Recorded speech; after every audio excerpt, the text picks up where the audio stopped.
our phenomenal viewers, listeners, and supporters. I am your host, Brianna, PodcastBri Harris, and I am so excited to be here.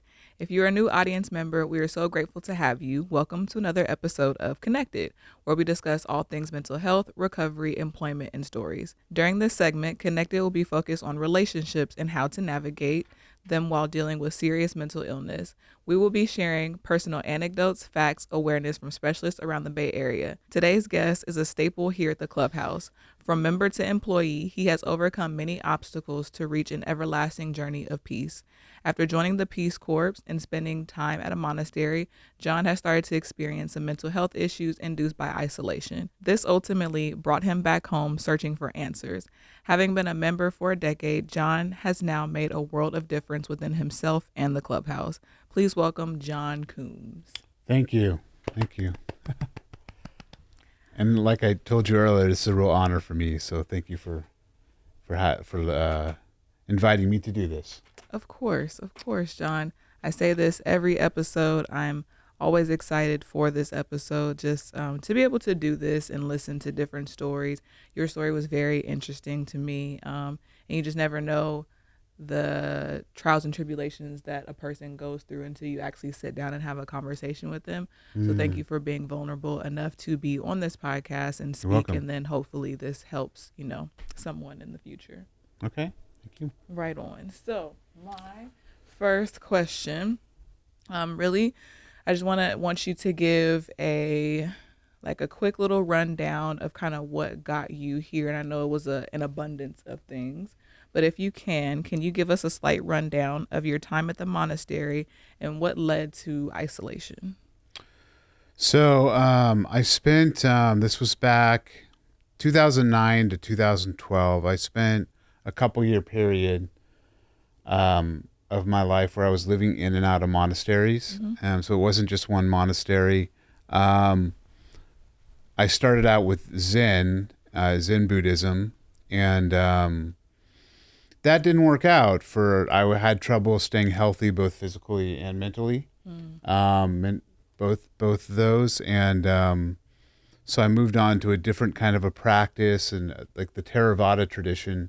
And then I spent about a year and a half traveling abroad and living in Asia, and also just kind of in and out of monasteries. But I struggle with mental health issues and physical health issues the whole time, pretty much.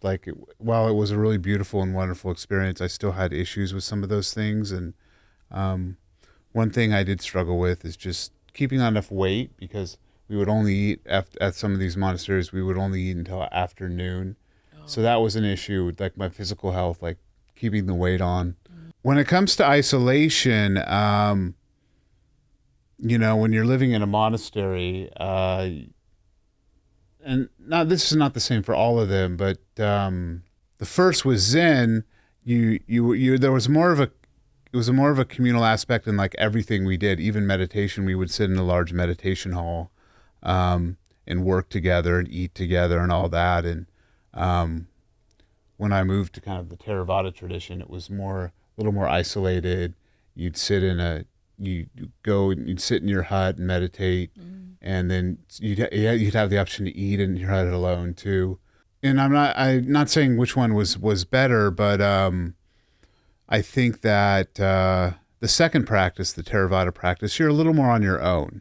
So if you want to call it isolation, you could, I guess. I think it's just very conducive to the practice to kind of be on your own and just without distractions. And when you're living in like the forest, you have everything around you, like so much life, just like the plants and and the trees and all that, and then just the animals. In fact, there was this little group of monkeys that would come, and they would kind of wander around the monastery in Sri Lanka, and they would come and they'd try to steal my food. So I'd go back, and one time I was washing my bowl out in front of my hut, and they came down and grabbed my bowl and ran up a tree. And then once they realized it was completely empty, they threw it back down.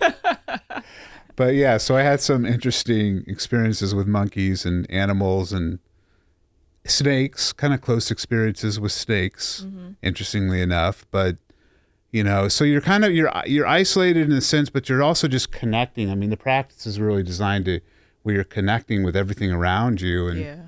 it's almost kind of like in Star Wars or whatever, the Force. It's like, so it's really powerful.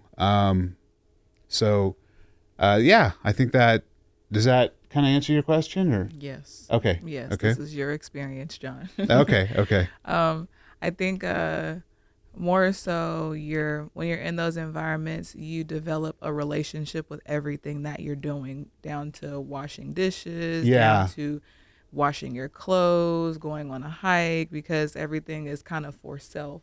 And so, I mean, would you say you had help around, but then for the most part, like things were for self, or you had to like do things for yourself? Well, it's mindfulness. The practice is really like mindfulness in everything you do, and from from meditation, which is really just kind of a focus on mindfulness practice, mindfulness on an object, a meditation object, Right. and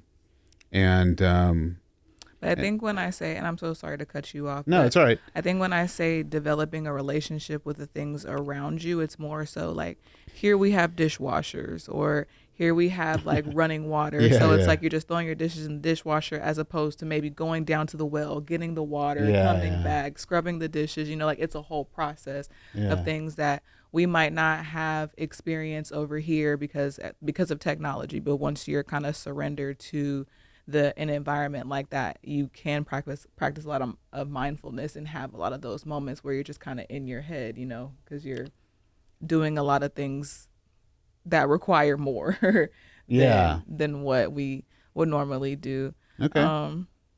And that's just my take. But Yeah, it's a fair please correct me if I'm characterization. wrong. Yeah. And being in mindfulness, I can assume that it's easy to get lost in your thoughts a lot. Yeah. So the practice is, yeah, it's not like you go into a monastery and you don't think about all kinds of different things, because you do, and you're really just kind of watching the mind, really, and just where it goes, and you're just developing awareness around that. But and these things, you don't have to be in a monastery to do these things too. I think it's the environment is really conducive to that. But anyone anywhere could really practice mindfulness, and it's just a really powerful tool to just kind of to relate to life, and to everything around you. And I say that I'm not always mindful, and I think it's harder to do. We're humans. Yeah, it's harder to do nowadays, but anyway, so yeah. Okay, right on. So to kind of spin off of that question, in your experience, is isolation the norm in Buddhist culture? And if it is, how did it differ from like your American traditions?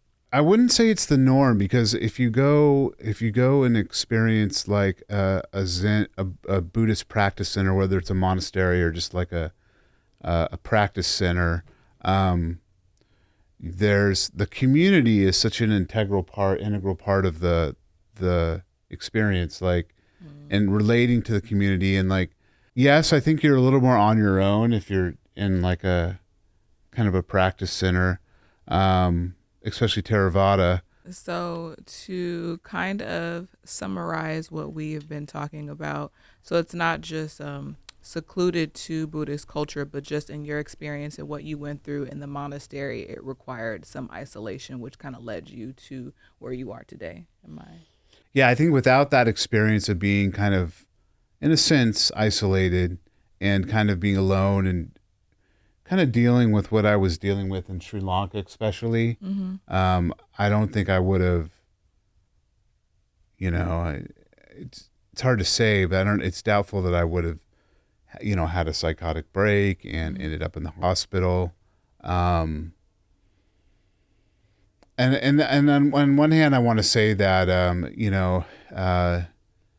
people have said that a lot of times. Like, do you think, if you go to your experience in the monastery led, the meditation kind of opened up this, I don't know, what is the right word, Pandora's box or whatever, just this, all these things to happen, allowed all these things to happen. And I don't want to give a negative connotation of like meditation and Right. like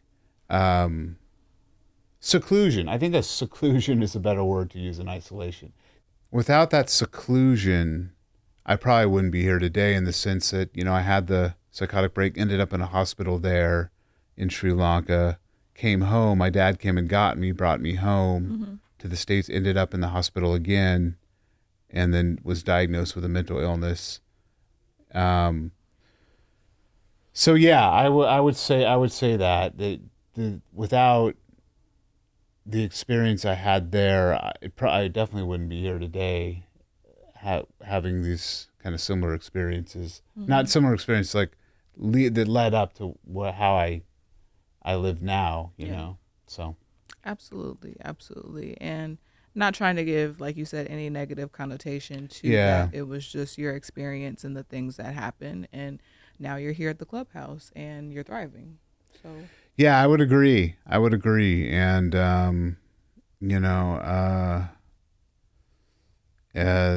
the clubhouse has just been such a tremendous blessing in my life, and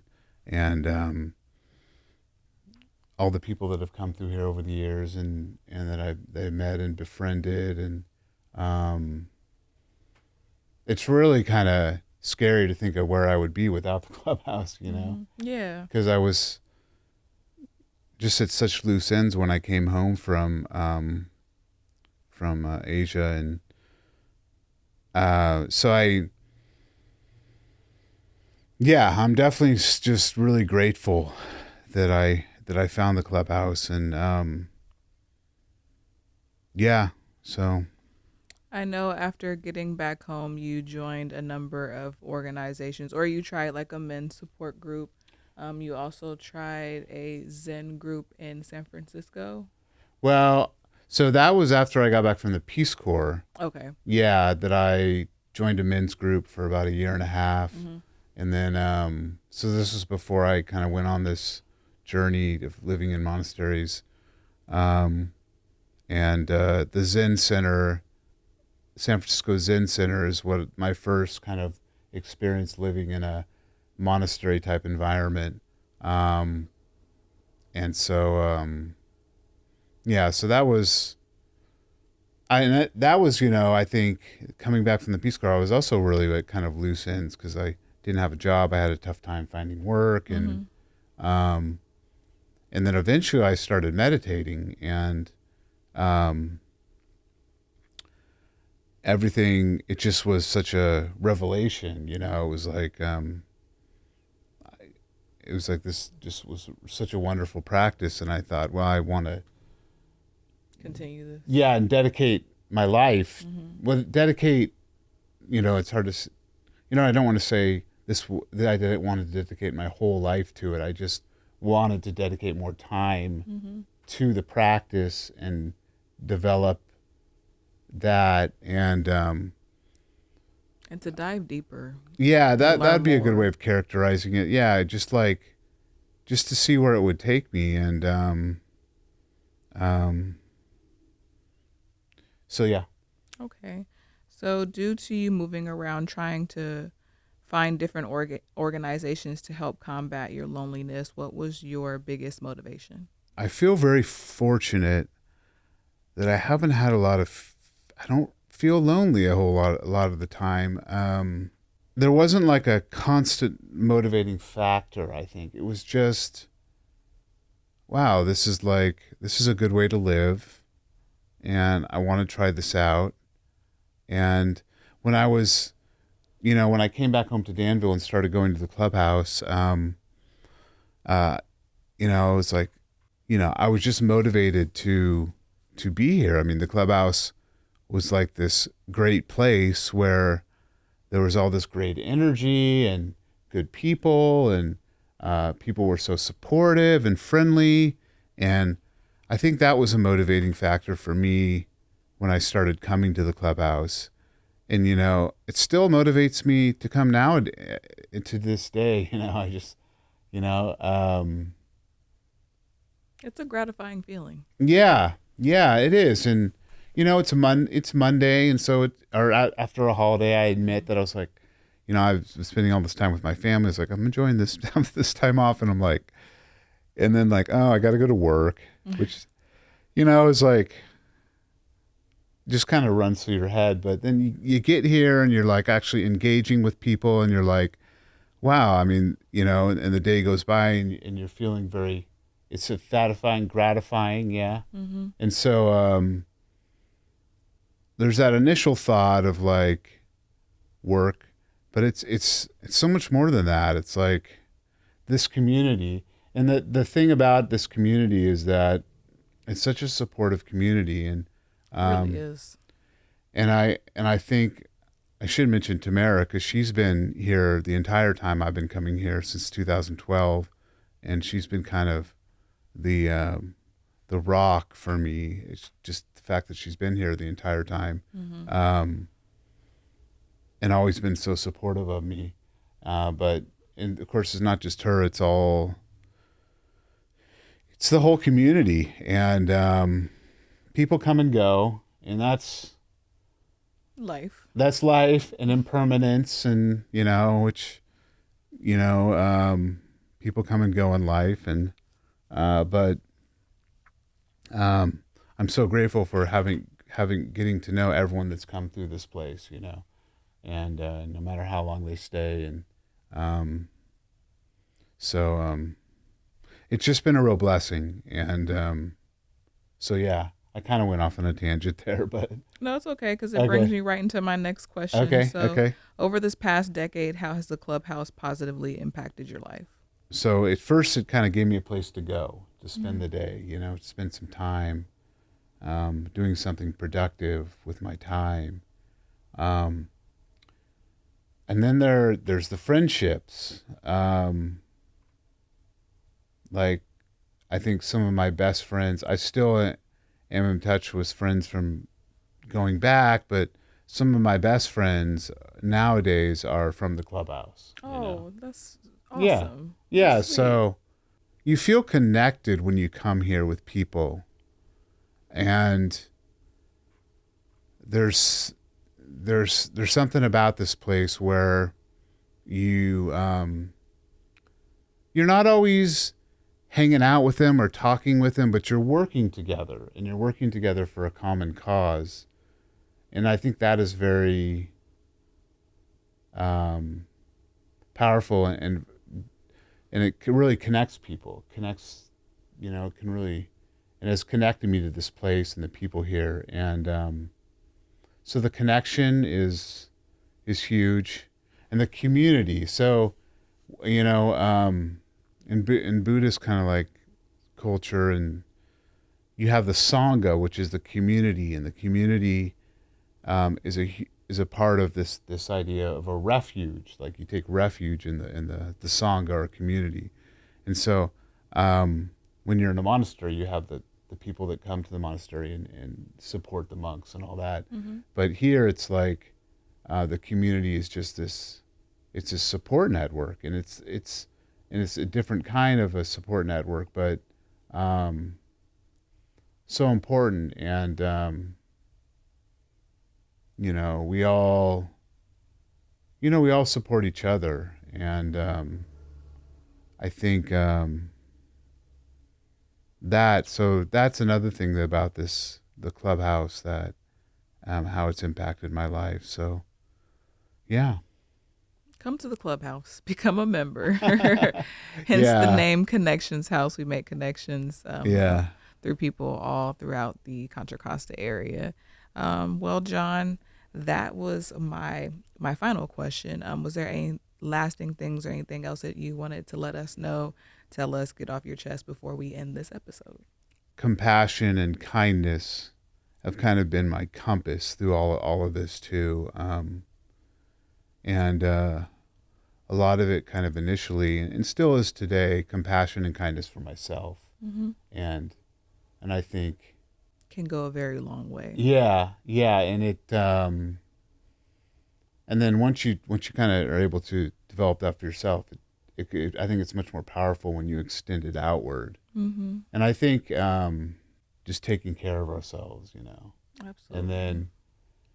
And there's a quote. There's a quote, if you in looking after others, and it's in one of the songs that I recently recorded, because I do record music on occasion. I have done that in the past, but and looking after others, one looks after oneself, and in looking after oneself, one looks after others. Mm. And I think that's so powerful, that phrase. So anyway, that's all I have to. That's it. Well, thank you for sharing You're with welcome. us and leaving us with that. This has been another episode of Connected. Don't forget to subscribe and share our podcast, because we want to get it out to as many people as possible and to be able to spread the message about what we do here at the Connections House. You guys take care, and we're out of here. Peace. Bye, everybody.